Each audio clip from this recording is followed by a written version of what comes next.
Social, don Arturo Parrado Puente, de Teresa Barcello, que aparte de ser compañeira e alcaldesa, é deputada na Deputación Provincial de Ourense de Igualdade e Mocidade, de Xosé Manuel Cid, que é o decano da Facultade de Educación e Traballo, creo que a esa non fai falta que o presente, que todos o coñecedes, de Sonia, pois en placer novamente. Esta é a segunda edición destas jornadas. A aposta que se fixo no seu momento por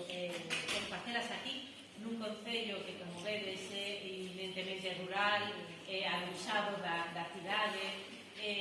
foi unha aposta moi arriesgada, pero que na primeira edición eu creo que podemos decir xa con perspectiva de que saliu moi ben. Entón, bueno, esperamos que esta segunda edición aínda se supere e que a vosa experiencia e que, sobre todo, a visión que ten desde o lugar, pois que sea positiva.